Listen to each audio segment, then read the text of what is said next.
This week on NintenDomain, I stretch my arms like all the way across the universe to punch you in the face with some news from E3 Day 2 and 3. I dodge your arms because I'm a floating hat. I'm the second player in Mario Odyssey.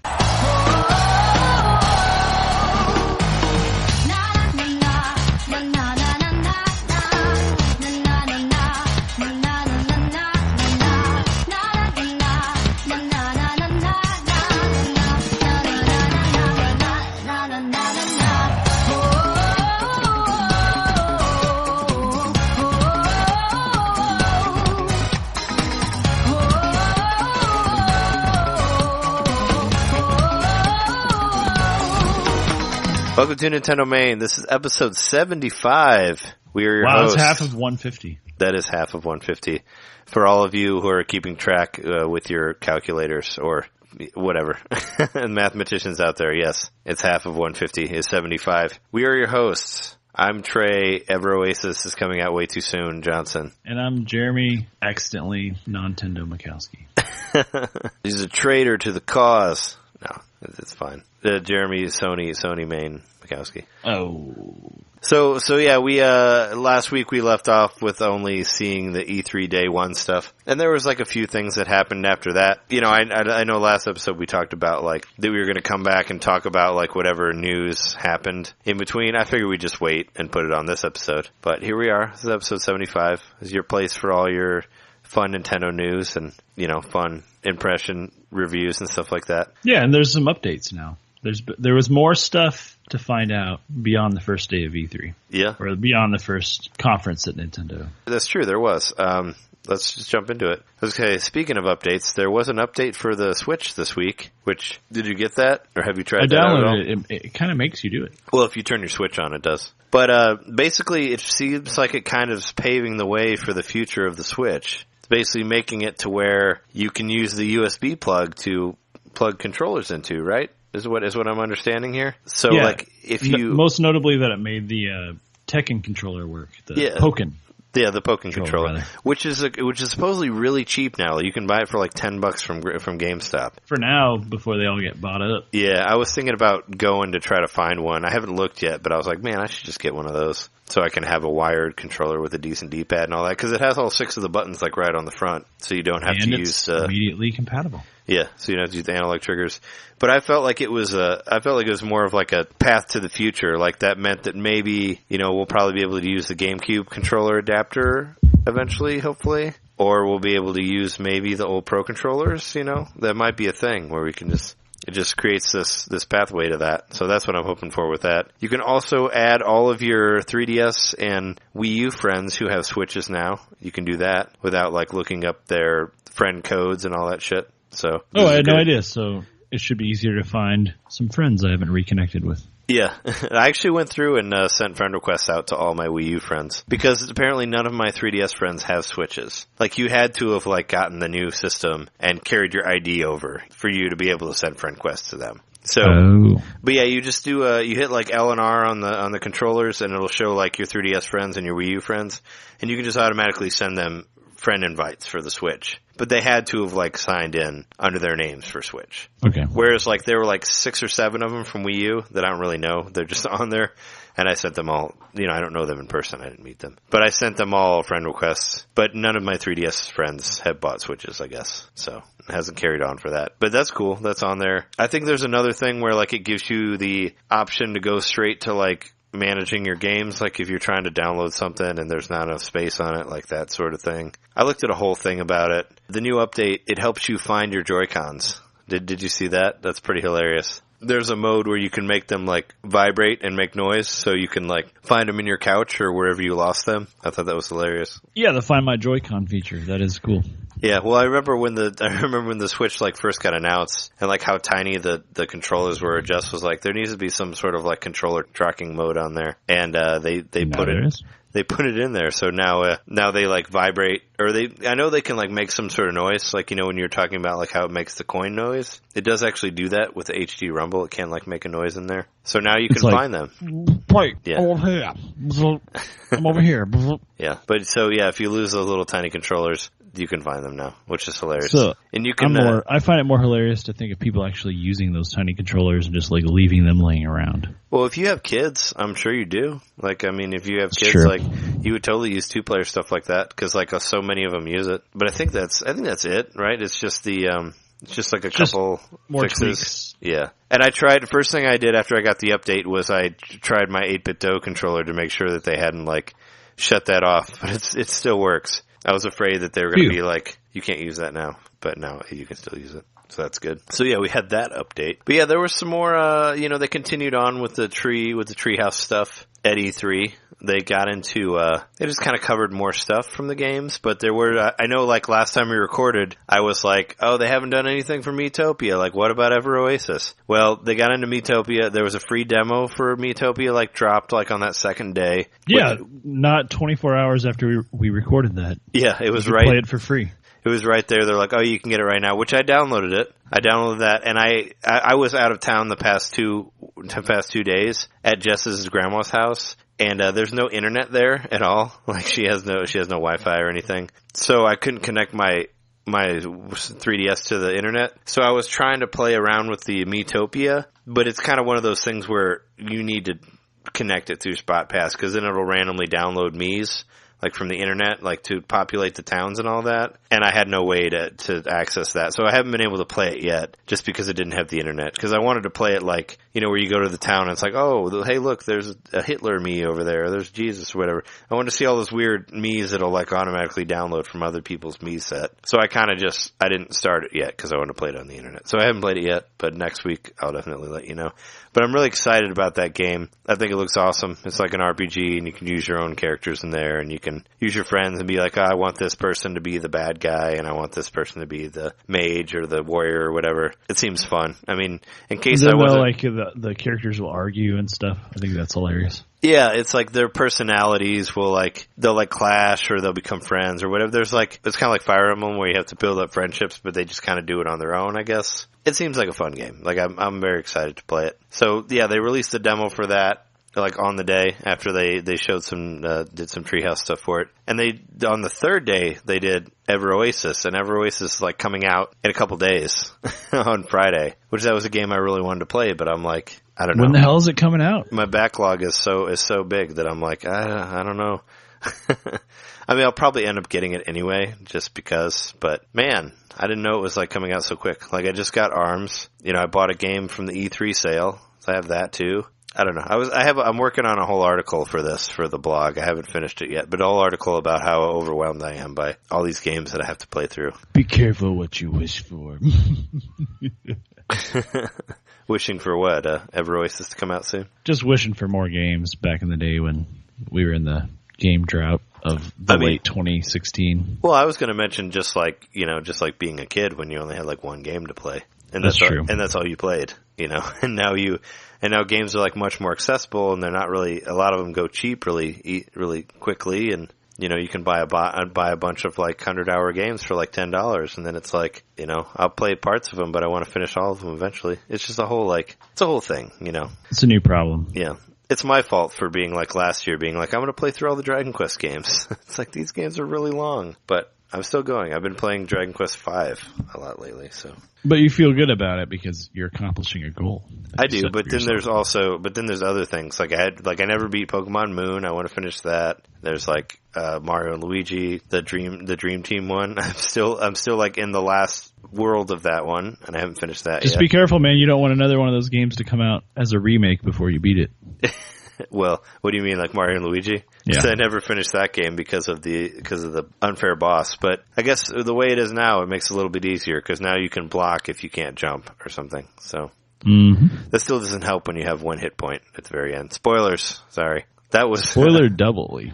Yeah, that was maybe I'll do a retro revival of that, of me playing that last guy again. Yeah, that would be awful. That's a good idea for retro revival, doing the end part of a game. I like that. The idea of it was just that I was gonna just play through parts that I thought was cool, like try to highlight what I thought was the best part of the game. And if you saw my Metroid 2 one, the ending was what I thought was the best part of the game. So that was, I was like, hey, And then I did the opening of Metroid Prime 2, which is what I also thought was the best part of that game, I guess. Or that was the one that I remembered the most, I guess, aside from some of the boss battles. But yeah, they said that they have more games coming out. They also said that they're planning on supporting the 3DS like past 2018. Did you see that? Reggie Fils-Aimé was saying that they're not planning on giving up on the 3DS in any way, shape, or form. I mean, they always say that. They do. They always say that because they don't want to like abandon maybe they it. just plan on continuing to iterate what's going on with it and just keep making backwards compatible units. There's a new one every 2 years or something,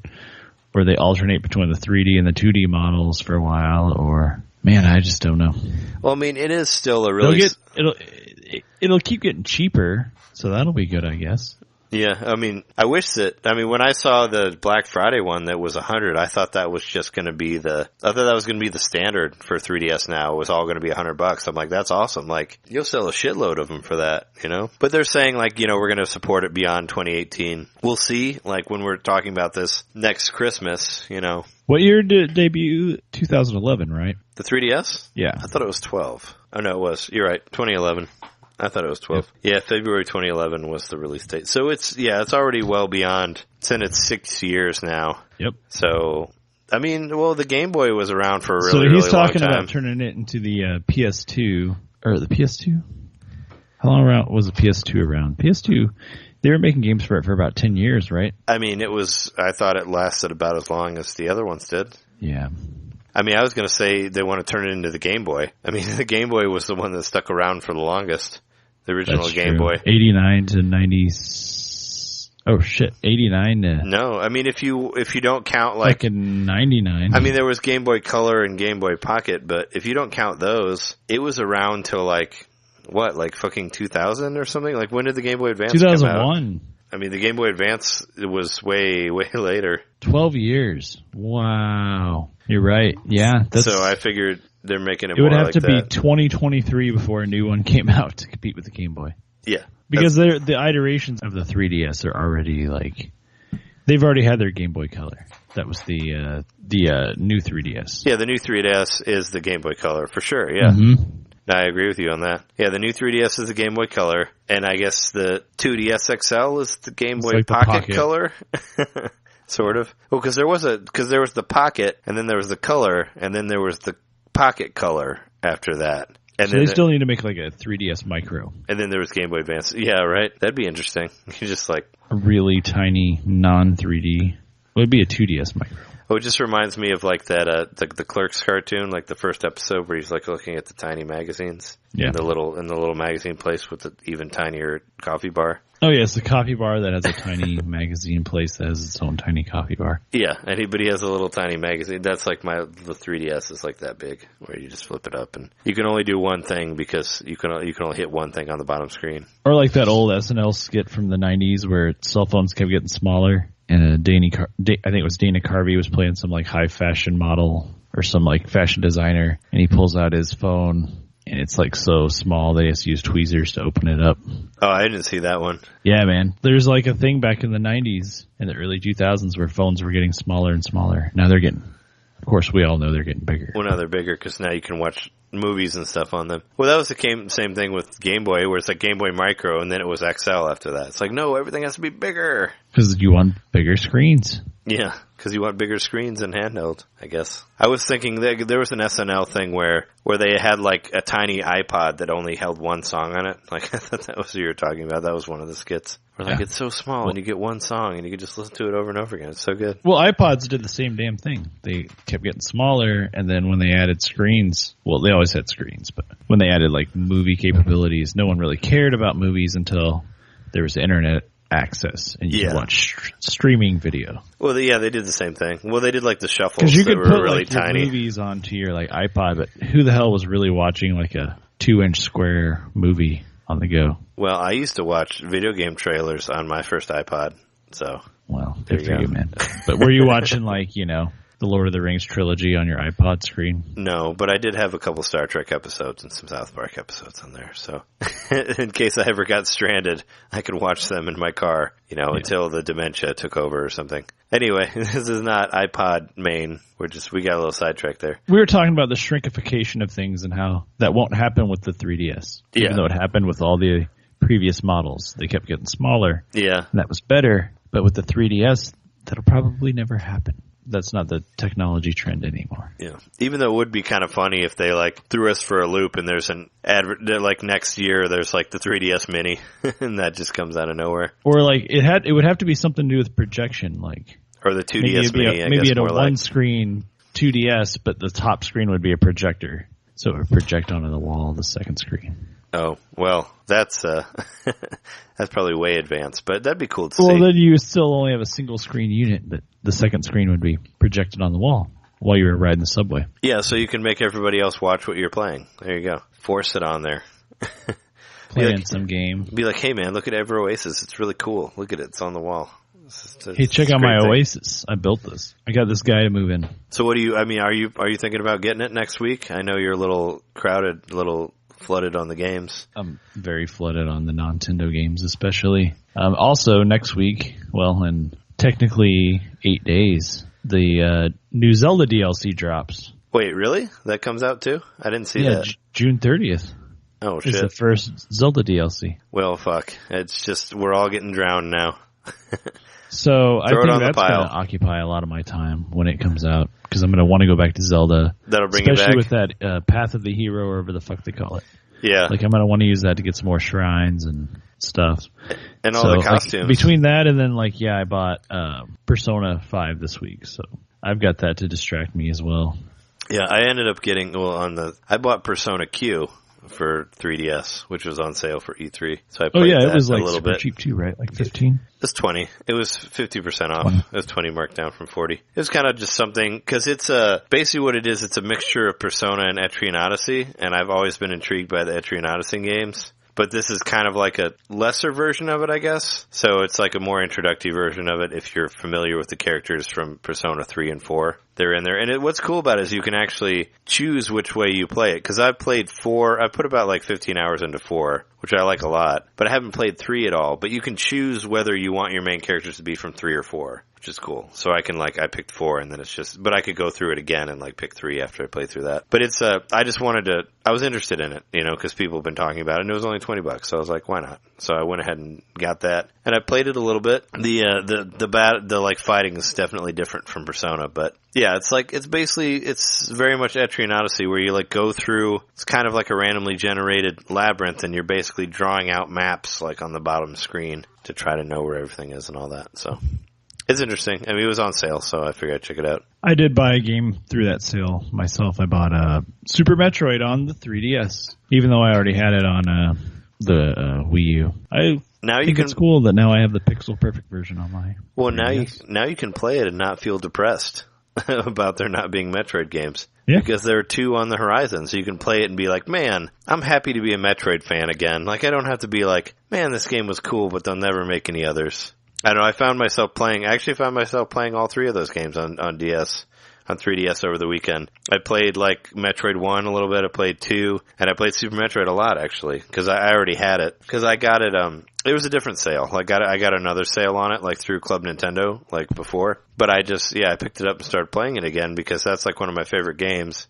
And it doesn't make me depressed anymore because now there's some Metroids on the horizon. Yeah, when I was playing it before, I just felt depressed because I was like, I don't think I'm going to see any of this ever again because nobody cares. But now it's fun to play Metroid again because you can be like, man, we'll see some more shit. But yeah, I think I got I mentioned it to Jess and I think she got Super Metroid as well for hers, and I think she got Link to the Past also on it. Those are 50% Link to off. the Past is a necessity on any console I get. It is. Well, I mean, she has it for Game Boy Advance, but you might as well get it for 3DS as well. While it's on the cheap. Speaking of cheap stuff, aside from E3 things, I actually bought some Japanese games, some Famicom games. I bought some more. I think I mentioned before that I bought more Super Famicoms? Yeah, Super Famicom games. Well, I mentioned before that I bought F-Zero and I just got it this week, and it's all in English. There's no Japanese stuff in it at all.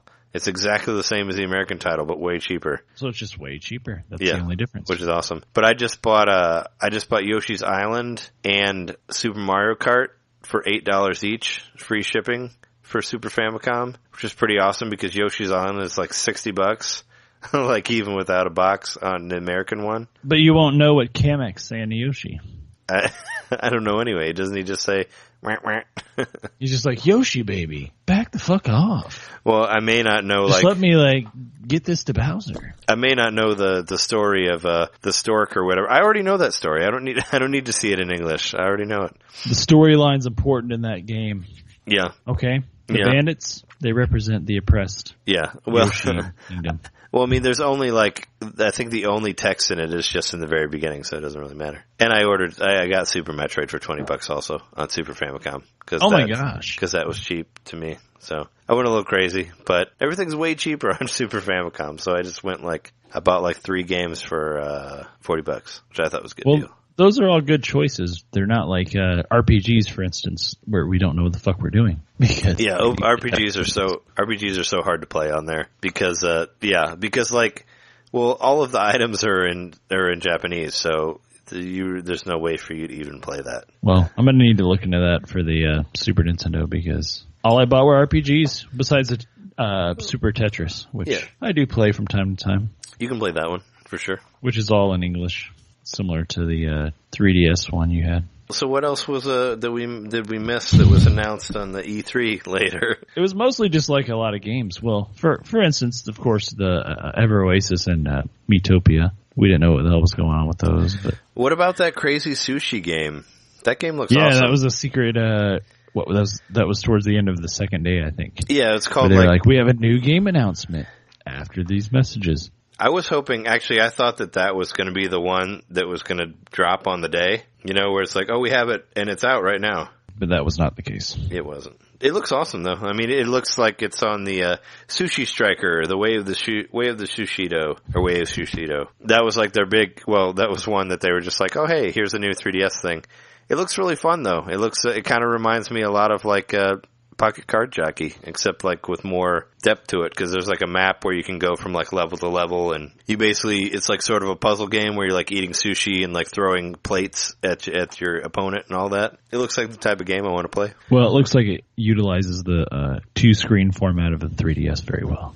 For because sure. You're facing you're face to face with your opponent, like you're playing Battleship or any other board game, but you're eating sushi, and so you're on the bottom screen. Your opponent's on the top, and you're using the touch screen to grab the plates. Kind of like a puzzle/action game. Yeah. Lots of wordplay, lots of puns. Man, what a weird game. Way of Sushido. Even it looks like moving around the map, it looks weird, like you're collecting stuff the whole time. Have you heard you're doing it? Did you hear the anime intro for it? I mean, that's going to be in this episode, obviously. I mean, you know that, but yeah. Okay, I will hear it. I watched the theme song's pretty awesome. Reveal of it and everything, so I probably did. Yeah, no, the theme song is great. I like it a lot. It very much sounds like an anime, and I like that stuff.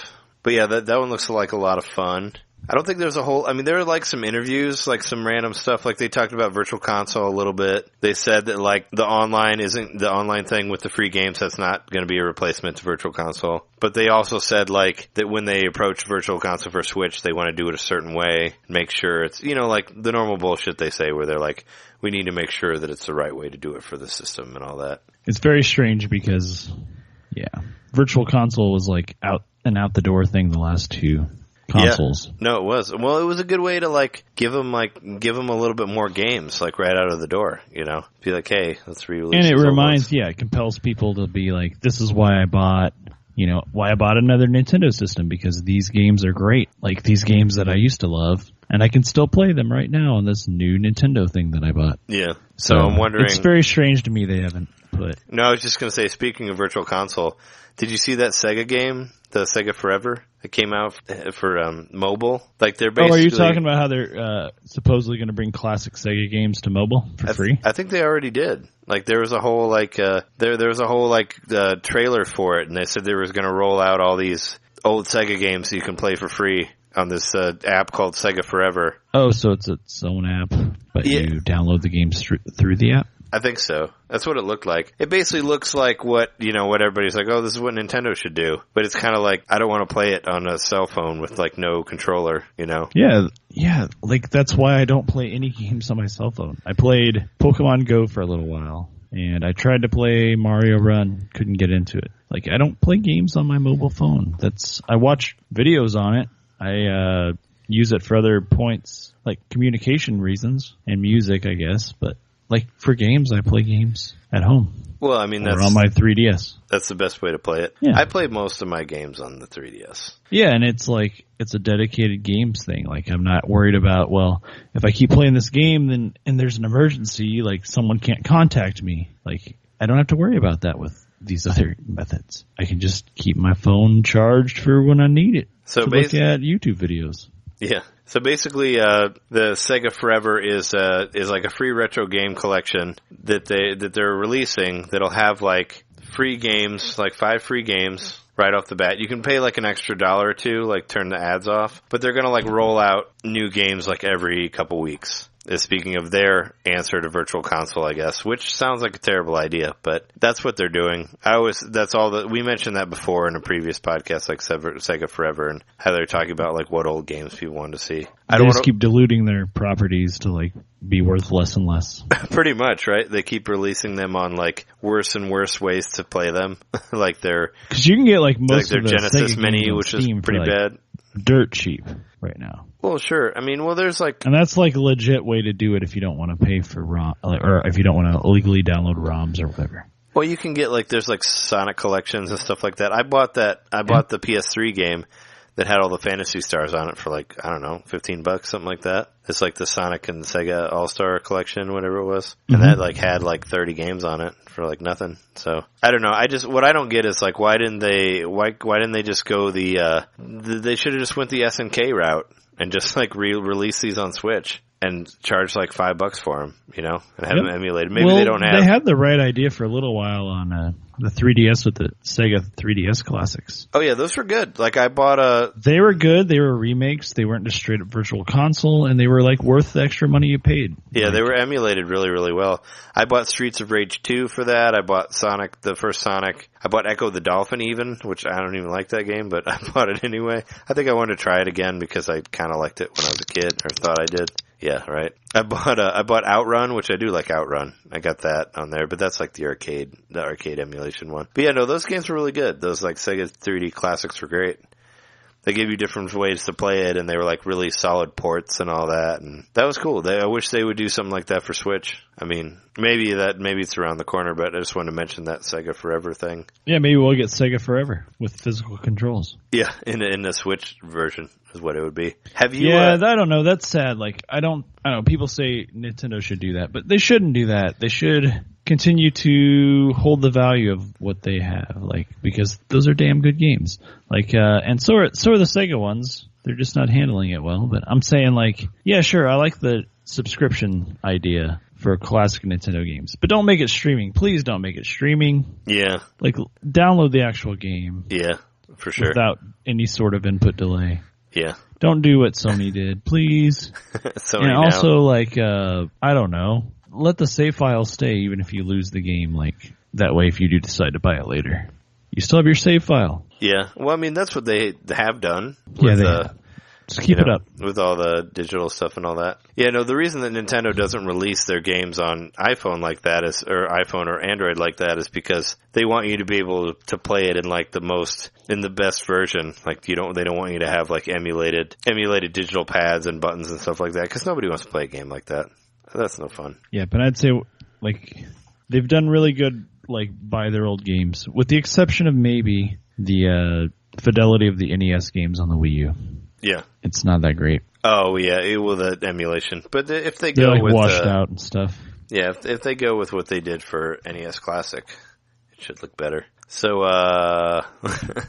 so apparently, I was going to ask you, did you ever play Cave Story? Do you remember that? Back in the day. Do you remember that game? Did you ever played it a little bit on the 360, I think. Yeah, that's a game that I bought. I bought it twice, and I thought that was too many times. But it's available now for $30 on the Switch. It just came out yesterday. It's also like physically available. I saw it at the store today. Yeah, the other day. I actually saw a Binding of Isaac at Target when I was there on Sunday. I actually went to Target on Sunday and I found the Alm and Celica amiibo there, and I bought them. So pretty rad. It's one of my amiibo purchases for the week. It was one that I wanted to get, but it's the first time I actually saw one just hanging out at a Target. I've never seen any Fire Emblem amiibo at Target ever, so it was new for me. I hit up Toys R Us the other day. They had like 4 or 5 docks, the extra docks you could pick up. And then they had tons of the Joy-Cons, none of the weird colored ones. They were all gray. They had Switch docks? Like rechargeable docks? Yep. Why didn't you buy like 3 of them? And you could play one at every TV you have. Or 2. I don't know how many TVs you have. I only had enough money to buy 6, so I bought 7 of them. I used a credit card. Yeah, right. But I dropped them on my way to my car, so I have 0 of them. Oh, well, don't do that. No, they had the docks. I think they were either 80 or 90. I want to say they were 90. But yeah, they had a ton of the Joy-Cons, but just the gray ones. And then they had Pro controllers. So they had everything but Switches themselves. Oh, yeah. A friend of mine actually bought some of those ARMS bought some yellow ones, which I thought was funny. She didn't buy ARMS, but she bought the yellow Joy-Cons because she liked how they looked. Yeah, they look great. I would have been tempted to buy them if I had seen them, but all they had were the gray ones. I hadn't seen them either. But they had like a ton of actual Switch games, and like I said, they had not just Binding of Isaac, but they had Cave Story. Yeah. No, I saw there's a physical version of it, but I haven't been to a store since Tuesday, since it released. But $30 is a bit much. I mean, I never played all the way through that game. I did play it a lot on. I got like the first. There's like one bad ending that you can do like halfway through the game. I got that one, but I played on 3DS for a while, and then I bought it again for Wii U. I think I might have it just to play it on the TV. But I know people really like it, and I liked it for a while too. But I don't want to drop $30 on it. But yeah, that game came out. Oh, by the way, did you hear what happened to Jose Otero? What happened to him? Is he starting his own podcast and leaving IGN? It's called Otero Cast. Oh, no. Is he doing that? He is leaving IGN. You're right about that. For what? Apparently, Mr. Otero was hired by Nintendo, and I'm not sure what exactly they hired him to do. Well, I mean, but he's done. They do like to snatch people from IGN. I mean, Audrey Drake and Rich George were also taken from IGN I really to join think that Nintendo. Their offices are very close to each other. I think that might have something to do with it. Maybe they have lunch at the same place or some shit. Well, I mean, I don't know what Rich George is doing. Like, he's kind of disappeared when he went there. I mean, I don't know what he's doing, but you see Audrey all the time at E3. Yeah, she was on Treehouse. Yeah, you see her on Treehouse, and I know she writes stuff. Everybody on Twitch is like, "Oh my God, Audrey, will you marry me?" Yeah. Do you watch the Twitch streams? I do not watch any of the Twitch streams, but I've seen some weird Facebook stuff about her last year and this year. She's got a fan base. That was removed. That was like, okay, this is weird. But no, I mean, yeah, she was on the IGN, and now she's on the Nintendo. I wonder what Otero is. So who do you think they're gonna replace him with then? Because he was like the main Nintendo guy. Yeah, I know, and it can't be Pear because he's Pear's other shit. Pear's he's like the higher up. He's like the godfather of the whole thing, you know. He can't be the Nintendo guy because he runs IGN practically. What about Lana? She's not. Who? She's probably going to be it. The lady from Australia or New Zealand or whatever. What's her name? Oh yeah, I forget what her name is. But she does reviews and stuff. I think she's a good candidate for it. Yeah, she does a lot of the video stuff. She's been in a lot of the show stuff and every articles and the reviews and stuff. Yeah, well, I feel like every time that one of the Nintendo guys has stepped down, like because when Matt Casamassina left, Rich George took it up, and he had not done any Nintendo stuff before that. He was the comic book guy. He did like the all the IGN comics stuff. And Otero, I had not heard of him at all, and he just kind of jumped into it. So I feel like they have some new guy we haven't heard of that's going to come in and take it. It's not going to be one that we've already seen. Oh, right. It's going to be. Well, I'm just going by what I base my merits on. Sure. Perusing the site, but yeah, maybe there's some. Well, we can always take bets or have updates, being like, hey, here's this guy. Here's Joe Schmo. He's the new Nintendo guy over there. I actually think Howard Stern's going to drop his XM radio show. Oh God, no! Join NBC. Yeah, I was about to say the ghost of Robin Williams will come back and do it, but I felt like that was a little too much. Not only is that a little too much, but his voice has been forbade from being used for like 20 years in his will or something like that. Oh, really? I didn't even know that. Yeah. He's like forbade his voice from being used for advertisement purposes. Is that why he didn't make it into Breath of the Wild as a character? Even though they started that petition for him? It's quite possible.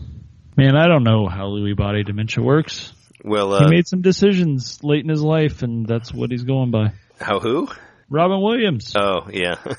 You said like Lewy body or something. Yeah, Lewy body dementia. That's what most likely the cause of his death. Oh, okay. Ultimately. Yeah. Well, I don't know. Yeah, I'm wondering who would be the new Nintendo guy, the new person to be snatched up by the company to go do stuff. Maybe he's gonna write Metroid Prime 4. I think it'd be smart for them to bring one of their reporters up that's already got notoriety. I mean, yeah, sure. Like you said, they often bring someone in from left field, but I think it'd be nice to treat it like a promotional thing, like someone that's been doing the time and doing the work, bring them in, and then they'll take Altano away or something.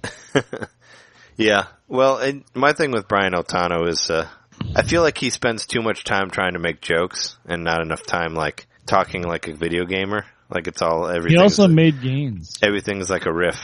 What? He's totally like reformed his body and like gotten physically fit and stuff. So he can't be on the podcast because he's too fit? Is that what you're saying? No. You said he makes jokes, and I also said he makes gains. Oh yeah, was like bodybuilding and stuff. No, I was saying I was saying. If you listen to him talk on the podcast, he just constantly tries to make like riffs or whatever about something, and a lot of times he's wrong about what he's trying to say. Like his whole like thing about like having a bag of dead Pokemon and all that doesn't happen. You run out of your Pokemon, you go back to the fucking Pokemon Center, and you come back to life, and they're back to life. I'm saying that's not possible. So I'm just saying when you just listen to his jokes that he makes, like a lot of times they come off as something that somebody would say that doesn't know anything about the games. And I'm not saying that he doesn't. I'm just saying I wish he would focus less on making jokes and more about being a gamer that wants to talk about games. That's all I'm saying. Yeah. That's how I feel about Brian Altano.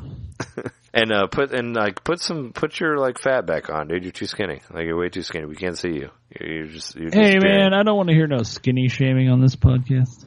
I can't, he's too thin. I can't, he turns to the side and he disappears. I can't see him. Come on, man. No. I'm kidding.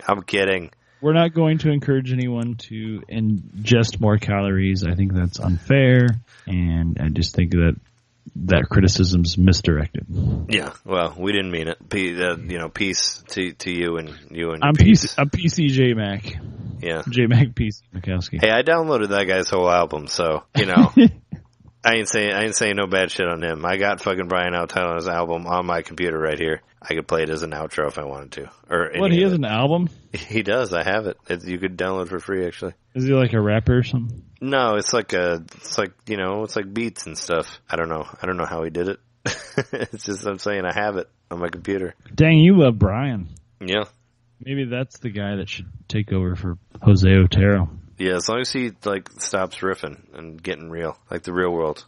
Stop riffing, get real. Is there anything else about E3 or life in general that we forgot for this opening part? I mean, not really. Other than we know that Mario Odyssey it looks like it's gotta be ready. They're saying it's ready in October. It looks like it really is going to be ready. I don't think it's going to get delayed. It looks really. They're solid. showing a ton of stuff from it. The game looks beautiful. I love that game. All the extra gameplay footage of it was similar. It did remind me of Zelda last year in the sense that they just kept being like, "Oh, hey, we're going to play some more Odyssey now." Yeah. Like they went back to it 2 or 3 different times and showed levels in different seasons or iterations or whatever, and showed boss battles and showed power ups and showed a lot of cool stuff. I'm very excited about that game. Like everything I saw of it, like I was like, "Oh man, this game looks really cool." Like just watching watching some of the stuff with them jumping around New Donk City and all that. Yeah. And just watching like some of I think it's like kind of on the verge where it's like, I don't know, it's like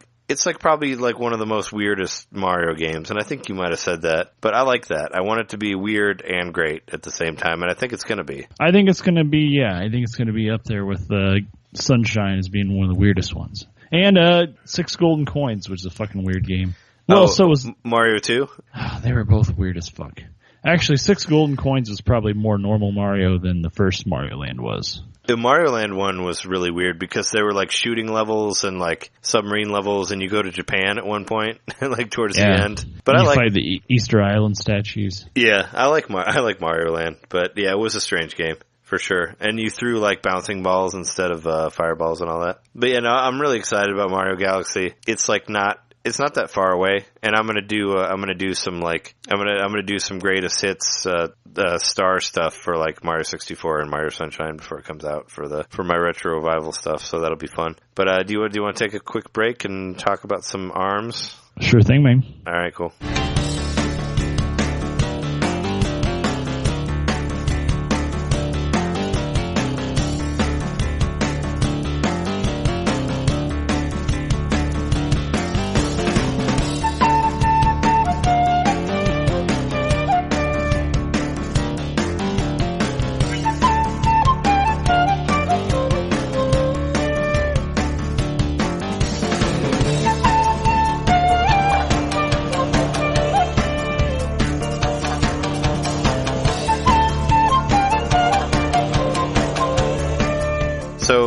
Last week, or a couple of days ago, I took my Switch to work, and one of the couple people that I work with there, they're dating, but the one that I helped her get the Switch. That's her Switch. And he was like, he's big into competitive gaming. He's been like super into ARMS, and I'm like, hey man, I brought it in. Let's play ARMS. So after work, I like brought in the Switch, set up on the tabletop, and we played ARMS with the little Joy-Cons, and it was fun. He's like, oh man, he's like, this game is badass. I'm gonna go get it. That's what he said. He's like, I'm gonna get this. It's a lot of fun. How was it playing with the Joy-Cons? So it's split vertically, right? Yeah, we played it. We played it on the tiny screen, like on the bar, and yeah, it's split down the middle. And the Joy-Con, it basically, I haven't used, the only time I used motion control was like on that one test punch. I've just been playing it on regular controls the whole time, just because it's better for me. Like I like that a lot better. But yeah, for the Joy-Con, you move with the joystick. You click in the joystick to block. The top R button is to trigger your super move, and that's the only button you use on top. The Y button is, the Y, like pretend it's a Super Nintendo controller. This is how I refer to the buttons on the Joy-Con, is that it's always a Super Nintendo controller. Hit the Y button to dodge. Hit the Y button in direction to dodge. X is jump. B is left punch. A is right punch. That's the way it works. And you hit A and B at the same time to do a throw move, which a lot of people do online. I actually have not gotten online yet for ARMS. Yeah, I heard that there's throw spamming. But you can easily block a throw. All you have to do is like throw one punch at it, and then you'll knock part of it down. Basically, yeah, so mostly it's just people that are upset because they can't block it right. Yeah, I mean, what I've been doing is like basically my strategy, and I've been playing through the arcade mode a lot, like just to try to get used to the characters and all that. And I'm having a blast with the game. Like I like the game a lot. I think it's really good. And I've just been doing like the regular arcade mode. But my strategy is I basically like dodge until somebody attacks, and then I attack them. Wait till they're open. Wait till they throw their arms out, and then you go for it. So I've been on the defense with the game. Has been how I've been playing it. And I've been like, like I started off, I like played level 1 and level 2, and I think you have to beat level 4, like in the single player mode or in like the arcade mode before you can get into ranked battles online. So I'm trying to work up to that. I did level 3 with one guy, so I'm just going up the difficulty levels. But it's a lot of fun. Like I've done the arcade mode varies depending on which character you play as, and I've gone through like 3 different difficulties with a Ribbon Girl and Ninjara were like the 2 characters that I did for the most part. So I haven't really played as anybody other than that. But when I was playing at the bar with my coworker, I was playing as I did like Twin Tail for a little bit, and I played as the Mummy also just to try it out. The Mummy's super slow, but his punches are really hard. And I figured out basically the way you unlock new gloves in that is through like a bonus mode pretty much. So like all the arms that you get are kind of random, but you can unlock gloves for everyone in that mode. So that's where when the direct was, when they're saying like if you get the same glove, you get like it makes it, it upgrades it, it makes it more powerful. That's why. So basically, as you go through the game, you unlock like the currency for the game, and I think it's like 30, 60, and 100 to get like different times for this bonus game, and like 30 is like a certain amount of time, and 60 is more, and 100 is more, like that type of thing. And you basically play this thing where you hit targets, and eventually like gloves will come out, and you hit the target, hit that, and the first one will be for the character you play as. But everyone you get after that, it's randomly for the other characters in the game. So if you have enough time, you can unlock a bunch of extra arms for the other characters. So that's pretty cool. It's a nice like little extra thing to do on there. But I've been having a lot of fun with the game. I played so you feel like the single player mode justifies the purchase price by itself? Well, you have to think of the game as a fighting game, because it is a fighting game. Like think of it as like Street Fighter. It has your basic arcade mode where you go through and you actually the Max Brass dude kind of looks like Bison / Vega. So you could totally think of it as a Street Fighter game. And you go through all the characters, you play through all the other characters, and then you have the boss, and then you have your ending, and then you try it on another difficulty, like to get better at it, and then you do the online mode. It's basically, it's just like your basic fighting game. But do I think it's worth $60? Yeah, totally. I mean, I'm a big fighting game fan myself, and I think it's doing a lot of cool things. And this is like, it's different. You don't need to like memorize the moves and all that. It's all about strategy. It's all about like dodging, and all the levels work differently, and I've only gotten to play a little bit of like local multiplayer, but I really liked what I was playing. Like, it was a lot of fun. Unfortunately, we didn't get to do any of the basketball or anything like that. We just did the regular fighting stuff. But it was really cool. Like, it was very much like strategy based and all that. And I haven't hopped online yet, but I think I would do better if I did. Like, if I jumped online now, I think I would. But it looks really good. Like, it looks really slick. Like, the characters look really nice. I know they're gonna roll out like the you're gonna get some DLC. You'll get the main boss guy as a playable character soon. So I'll be interested to see what more stuff they put on there. But I totally recommend it. It's a lot of fun. I do look forward to getting some more experience with it. Local multiplayer. Like, I think that's where the fun is to be had, and where skill is to be honed. Oh, for sure. Yeah, and it's like a vertical split screen and all that, so you can move around. So I don't think yet the ARMS tournament had not been had not happened yet when we recorded the last podcast. But I don't know if you watched it, but at the very end, I watched some of the finale, like some of the final stuff. Yeah, so the guy who ended up winning, which his name escapes me now, I should have it pulled up, but I don't.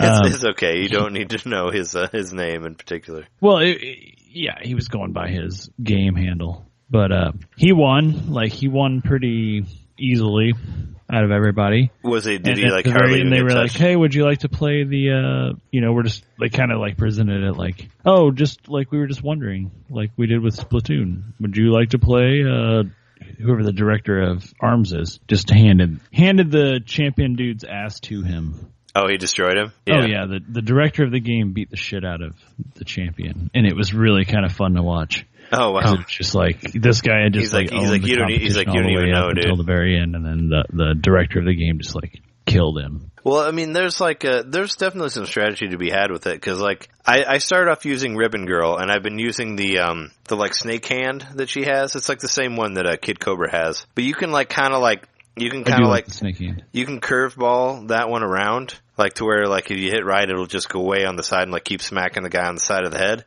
and you can kind of fuck with people on that one. But there's a lot of, I mean, all of the different like gloves that you use work differently, so it's kind of like there's a lot of strategy to it, and I'm sure like that guy who made it, like he knows all the ins and outs of it. I would hope so. Yeah, so he's going to be like, oh well, you didn't know how to snake hand from the side over here or whatever, I'm sure he does things way more advanced than that. That's just my early stuff, but it's really cool. Did you read Jeremy Parrish's article about ARMS? Did you check that out on Retronauts? He wrote an article about how he just talked about like how great it is that ARMS didn't end up being like a Punch-Out sequel, even though it easily could have, and how like Nintendo seemed like that's what they were going for. Yeah, and how Nintendo, like how they gave them more area to work with to make it a completely different thing, instead of because they don't associate it all with Punch-Out yet. I mean, you never know. There might be a bald bull that shows up on free DLC later, but as of right now, it's its own thing. But as of right now, there's been no mention of it. And he was talking about like how that's made it a much better game. That they didn't try to hold themselves to the original, to try to make another Punch-Out game and hold it into the rules of that series. And I totally agree with him. And it's a lot of fun. I like fighters, and it's like a fighter. It's the type of fighter I've never played before. So it's I really want to do more local multiplayer stuff. I was hoping to get my roommate to play with me, but I just haven't been around. It's been a busy week. I haven't been around when he is, so we didn't get to try it out but I did like intentionally bring it to work so I could try it with my coworker, because I knew he's like a big Overwatch guy, and Arms kind of has a little bit of an Overwatch feel to it, like in the design of the characters and all that. So he was definitely intrigued by it. But I think I totally sold him on it just from doing some tabletop 2-player stuff. That's pretty cool. Yeah. So the guy who won the tournament was Zork. And the producer was Kosuke Yabuki. Kosuke? That's probably how you pronounce Kosuke. it. Yeah. Kosuke Yabuki. He's the guy that kicked Zerk's ass.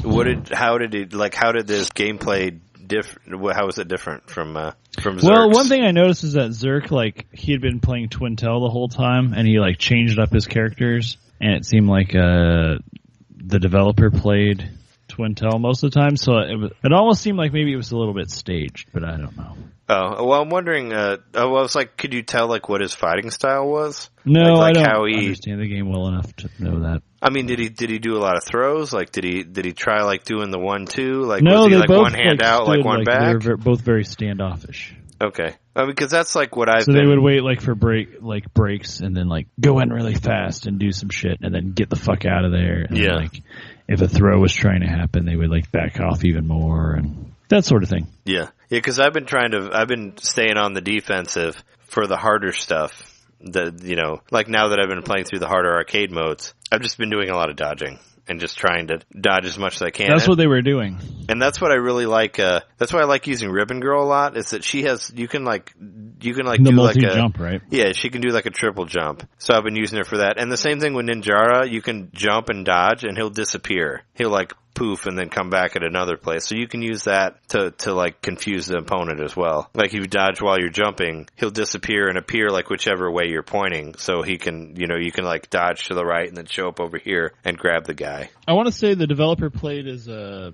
Ribbon Girl at first, and then he switched over to Twintel.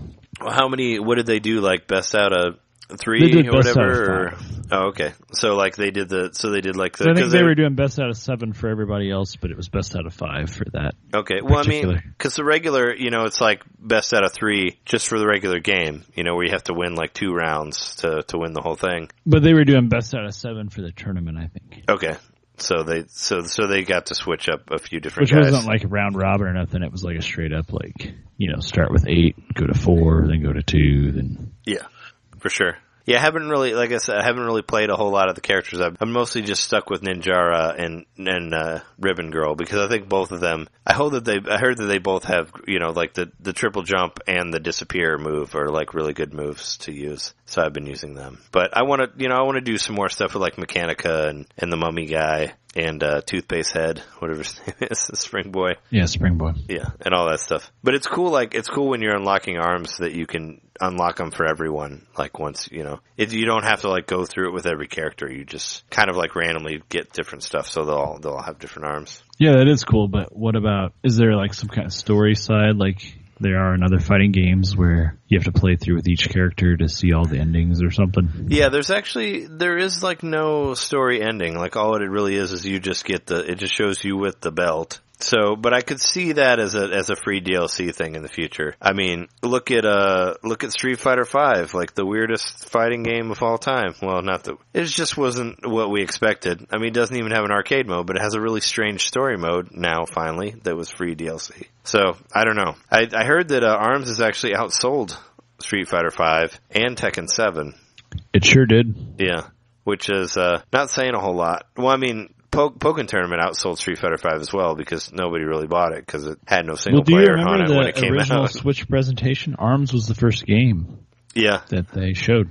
Yeah. Well, they were like, here's our new IP. Well, it's like I feel like it's their first like real game, Like I feel like it's the first real Switch game. Like it's not like a port, it's not like a indie, it's not like right. It's not a sequel. It's not like a virtual console type thing. It's a brand new thing, and it looks really, really good. Like I think the graphics look great. Like I think the characters look awesome. I mean, for something like this, you can really beef it up, for fighting games, you can do that because there's not a whole lot. There's just like the arena, and the arena is not that big, so you can like make them have more polygons and all that. But do you think it's kind of an answer to, in a weird way, to Overwatch? Because I feel like the character models are super like detailed. Yeah, no, that's what I was saying. Like, that's why I was showing it off to that buddy of mine, because he's big into Overwatch, and looking at the way the characters were designed, he was intrigued by it because they reminded him of like the Overwatch people. Yeah, like the super cartoony, like hyper exaggerated. Yeah, well, it's like sort of like Punch Out. It's the horny Punch-Out is what I think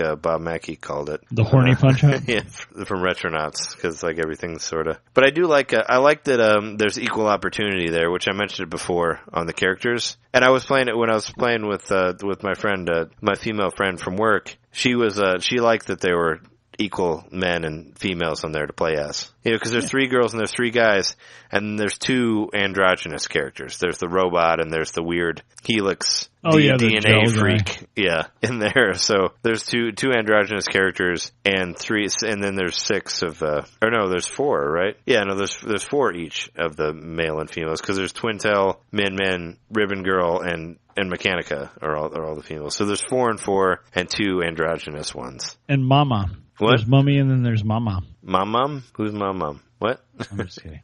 Because there's like the Mummy character, so I was like, there's the Mama. Yeah, there's a Mummy character, but he's not like What's the Mummy's character's name? He's not like your mom. I honestly don't remember. I haven't played as him that much. He's not like your mom. I wanted his name to be Mumra, but that's Thundercats. His bandages were too tight. We just know it was a human. It's Mummy. He's the androgynous Mummy. He's a mother, but he's also a he. Master Mummy. Such a dumb name. I should have rememred it. Yeah, no, his name is... There's like Mistress Mummy. His Master Mummy. There might be a Mistress Mummy added later. I haven't figured out how to fight the like moon with the 4 hands yet. I know that's a mode where you can do like 2 or 3 people versus him. Video. Yeah, but I haven't found it. I haven't found it in the arcade mode yet. Like I said, all the arcade modes are different. Like I played through Ribbon Girl, and in that one you play volleyball as one of them. But if you play as like Ninjara, you play basketball as one of the levels. It's like the levels change depending on which character it is. But but both of them don't have basketball. So maybe if I gotta play as like Master Mummy, then I'll get to like the part where you fight the moon with the 4 hands and all that. Are there like mad tutorials? I couldn't find a tutorial on there. I mean, there's like how-tos where they tell you about strategy and stuff like that. But I was watching the Treehouse thing, and they were doing a training mode thing, and I was like, oh, cool, that must be in the game. But I haven't been able to find it yet. Where there's a mode where it's like, here, how do you dodge a guy who, like, tries to throw all the time? And they, like, put you in a thing for, like, a minute versus a guy that throws all the time, and you have to get through that. But I haven't found it yet. I don't know where it is. Because basically all I found is, like, the Grand Prix, the party mode, the local, the online, pretty much. It still seems kind of bare bones, but I know they're gonna add a lot of stuff to it. But from like a fighting game fan aspect, it's pretty much, at least you have an arcade mode in there. They were like, they knew they were onto something and they just wanted to push it out as quick as they could, like whatever, like limited mode they had it so far. Yeah, and that they're planning on like elaborating the shit out of it like a lot of other properties nowadays. No, I think they are, because I mean they said that in the direct they're like, we're going to roll out stuff in the next few weeks or whatever, or we're going to roll out stuff every couple weeks. And reminded me a lot of Splatoon, which, Splatoon was kind of bare bones, I guess, on the multiplayer stuff when it came out, even though it still had the full single player, which is basically what I got it for. But yeah, I feel like they're going to do like a story mode, or they're going to add more lore for the characters and all that in the future. So hopefully we'll see more of that. I would have liked to see like an ending for each character, but there's not really, it's just like it's just a championship, and it just shows them with the belt at the end. It's basically all you get. But the journey is more fun than the destination. So they're not like, it's not like the original Street Fighter 2 where they all have like, some sort of personal quest tied into this championship. So it's not like at the end,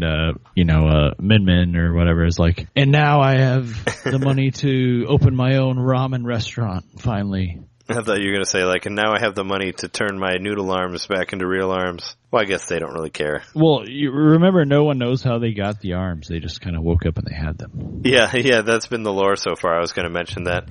Yeah, they said it in the direct too, where they were like, nobody knows where they came from. They just know that they don't want to not have them or something like that. They said like they woke up with them, and if they didn't have them, they would miss them or something like that. Well, it's like they quickly realized, well, these are weird, but my life's better now.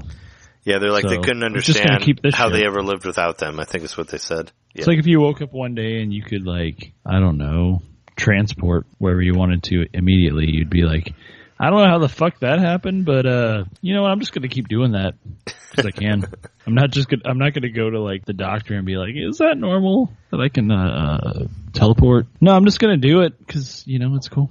I'd be like, hey doctor, can you make me run slower? Because this fastness is just too weird. Being able to like transport all over the place, I don't like it. Just tame it down. I'm getting damn sick of it. Nobody would ever say that. I don't ever get to enjoy like rotten bananas anymore. Like I always get the freshest bananas because I just transport to like the trees. Yeah, right. Well, I'm just thinking if I had stretchy arms right now, I could just like extend my arms into the kitchen and open the fridge and just grab a beer and bring it in here without even going to the kitchen. Even though I'm pretty sure that a lot of shit would get broken because I wouldn't be able to see where those stretchy arms were going to. But I could still curve them around there and get them to the kitchen somehow. What are you talking about, man? You just buy some like cheap webcams, wireless webcams from the internet, attach them to your stretchy hands when you want to like go around your house, and you can just watch it on a webcam to make sure you don't run into shit. Put some GoPros on there. Yeah, man. So they don't break. Just use GoPros. That's the way to do it, for sure. Just use like other technology to like adapt to your newfound abilities. So, so what would it take to convince you to get arms? Like, what do you think it would need to push you on it? Are you like? I mean, I think I'm leaning towards it. I'm not really a fighting game person, and I've been pretty clear about that. I think in previous episodes, like I didn't give a shit about Pokken. Like, yeah. And I didn't care about what is there like some kind of Tekken game on the Switch now. And there's a lot of other all the Neo Geo games that came that I didn't care about. Like, oh yeah. I mean, I want to care about fighting games. Like I love playing them in like the local multiplayer setting, but I just never really got into them. So ARMS was just another one of those games where I was like, you know, maybe I could get into this, but it's not a day one buy. Yeah. You know, Splatoon 2 is different because it's like a shooter, and something about being a shooter makes it more arcadey. Well, And it Splatoon doesn't has. like it's got a pretty solid. Splatoon 2 also has like a more robust single player mode Yeah, exactly, a robust. that you can't go through in like 20 minutes, but that's like the nature of fighting games, I guess. But So it's a fighting game, and it seems like a kind of a high price to pay for something that I'm going to have to invest even more time into enjoying because I have to train and yeah. and compete online to build my rank and all that kind At of least stuff. you don't have to learn a bunch of button combinations or anything like that. It's pretty simple in that regard, where it's mostly just about strategy, you know. So I don't need to learn combos and all that. Well, I don't know. It looks like combos are a thing, actually. I mean, only when you're like, I don't know, I guess only when you have your super move up, I would say. A lot of it's just about strategy. It's about like trying to find your way, trying to predict what the opponent's going to do and like try to get your punch there, you know, trying to sort of confuse them. Like you'll throw one punch one way to have them go another way, and then you pick them up on the other side. Like when they go, it's like, you know, you're trying to control where they're at and all that, which I guess a lot of fighting games are like that. All right, here's what'll convince me to get ARMS. That you keep playing it. Like here in a couple of weeks, you're like, I don't understand why you haven't gotten this yet, Jeremy. This is awesome. I'm still playing it every day. Yeah. It's, you know what I mean? Like, sure. That'll be like, okay, well, here's a thing. That's a thing. And like, maybe I will have like a twinge of regret in my soul that I wasn't a day one purchaser. Well, but I'll also be like, well, shit, this is a great game. Hey, dumb luck. I own the system that I can buy this game on. I'm going to buy it right now. And then it'll be great, and I'll buy it. Yeah. Well, I think that you should probably wait and see what happens with the DLC. Is what I'm saying. Like, see what that first week does. And if they keep like rolling out the DLC like they do for Splatoon, I'll totally keep playing it. You know, I haven't even dipped into the online at all. But hopefully, if we'll be able to get together, like within like the next couple weeks or so, we can do some like, you know, some local multiplayer on it, and then you can try it out. See how fun it is. Yeah, that sounds good to me, man. And all like, that. So I think that's kind of where it is. I can't really say, I mean, it's hard to sell it, I guess, if you aren't like sold on it already, but I just want to see what they roll out with it, because I kind of have the same feeling as I did for Splatoon. But Splatoon for me was a sell because I wanted to play the single player, and the single player is a lot longer than ARMS. So I was like, I want to play this because single player looks awesome. So I did play the single player. It was probably like 10, 15 hours. And then I was like, I'll try a little bit of the multiplayer stuff. And I did a little bit. I was like, yeah, it's okay. But then like every couple weeks, it's like, all right, here's a new weapon. Here's a new level. Like, here's a new this. Here's a new that. And I'm like, okay. And I kept coming back to it to try all those things that they kept adding to it. So that's what happened to that. And I'm hoping that's what they do with this as well. In which case, it'll be even more compelling to get it. Because it also like would fill a niche that I don't have. Like, I don't have a game that's a competitive multiplayer online game. Like, that's not something I'm playing nowadays. So yeah. Well, I mean, we have Mario Kart, but that's different. That's like a competitive but racing it's not a fighting game. Yeah. I guess I didn't say fighting. Yeah. Yeah. So it's not a fighting game. I don't have any fighting games right now. You don't? At least not multiplayer besides. Yeah. No, I don't. You don't even have Ultra Street Fighter 4 or Ultra Street Fighter 2. I do not. Not that you would. I mean, that's $40. But I do still play that game. I did hop on it and play it again online and got my ass kicked again. But yeah, as I said earlier on the show, I've sort of like gone through a phase where I've been buying some of the, the more well-renowned PlayStation 4 games because I got a PS4. So yeah, I've been playing through some of those, and honestly, I'm still relatively unimpressed with most of them. But that's what I did instead of getting ARMS. I got Persona 5, which I do like a lot so far, I will say. Oh, sure. Yeah. More well, than that's a any of the completely other different. PlayStation That's a 4 completely games I've been different playing. game. Yeah, that's a completely different game than ARMS. But that's fine. I wanted a straight up JRPG. I was disappointed that Final Fantasy 15 was not a JRPG in that sense. Well, it's not turn-based, but it is RPG. It's more of an RPG than any of the last Final Fantasies were. I'll say that. Yeah, it's more of an online, like it's got more of like an online RPG feel to it. It's not an MMO. I wouldn't say that. 15. Okay, it was like it's like Final Fantasy 12. Is that fair? It kind of reminded me of Xenoblade, but you can't move as good as you can in Xenoblade. That's basically what I thought of it. I mean, the story's paced better, I guess, but you can't like get in a mech and find gold mines and all that stuff. Yeah. Well, you're probably further into 15 than I am. I don't know. I like in Persona, it's just like a straight up JRPG. Yeah. feel. No, I understand that. I mean, if you want Super Nintendo game with some glitz on top of it. Yeah. If you want the turn-based battle, it's in there. So that was my choice this week, and the games I was going to buy, I bought that instead of a fighting game. But I might buy ARMS next week. Like, there's nothing show-stopping coming out for a little while. Well, now Switch, now there's Ever Oasis, so I don't know. That might Right, for the 3DS. But that's for the Switch, that's a straight up JRPG. Well, no turn-based stuff, but the next giant release for the Switch is Splatoon 2, which will absolutely be a day one release. July 21st. Yeah, it's right around. The corner. I'm saying it right now. If I don't buy it day one, you're free to chastise me because I'm saying I'm buying it day one. I'm buying that one day one for sure. I'm very excited about it. And we'll see whether we get Ever Oasis or not, but that'll be next week's episode.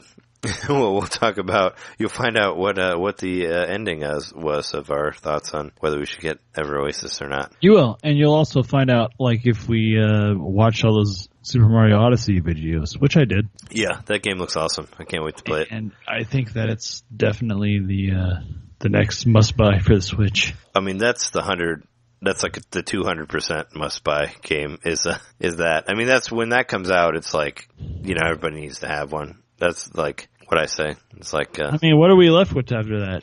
Metroid has to come out. Well, yeah, then it comes out in 2018, and hopefully they have some other stuff under there. I'm sure they do. They got more surprises other than that. I got out Pikmin 3, and I was going to play it. Finally, I was like, I'm bored. I'm going to play Pikmin 3. This was like I think before Disgaea came out. So I got it, and I took it out, and I was going to play it. I'm like, well, let me play that demo for a little while. I played the demo for a bit. Totally like lost track of whatever for several days, just didn't go back to Pikmin. And then after a while I was like, man, did I start playing the game? Did I open it up and start playing it? And I thought I had totally. But then I found Pikmin 3. It was still sealed. so I still haven't played it. I just played the demo some more. But I totally thought I had started the game. Oh, weird. Started playing it. Because you can even, you can put the demo over, right? Like, you can bring it over. Right, so yeah. I probably just had more to do in the demo. Yeah, weird. That game's good. You should play that game. I really like that game a lot. That was one of the things that sold me on the Wii U. But yeah, there's still, other Wii U games I need to beat still. Yeah. And I need to do my second playthrough of Color Splash still. Yeah. But anyway, this has been our episode 75. Kind of all over the place, but still pretty solid, I think. We've been your hosts. But still so far from where we began. Yeah, 75 from when we began. We are hosts. I'm Trey Johnson. I'm Jereme Mikowski. And, you can find us on NintenDomainPodcast.com. Download us on iTunes. Give us a rating so more people can find the show and all that. And, check out our YouTube, the YouTube/NintenDomain Podcast. I've been putting some videos on there. There's a video of me beating Metroid 2, which was a lot harder than I thought it was. It took me 10 tries. And if you watch it, you can hear how relieved I am when I finally beat the queen at the end there. And I actually call a Metroid a cockmuncher in there too, which I thought was pretty hilarious. So there's some funny commentary in there. I also have another podcast called The Honey Darling Show. We just put up an episode about Wonder Woman. If you've seen that movie, you should check out our spoiler cast. It's pretty rad. And, feel free to send us an email at NintenDomainPodcast@gmail. And, tell us about how you feel about ARMS and Persona 5 and all that fun stuff. And we'll totally write back to you. It'll be fun. We'll even, read your email on the show or something. Anyway, we'll catch you next week with more fun Nintendo stuff, as usual. Thanks for listening. See you.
What would Brian Altano do if he were here right now?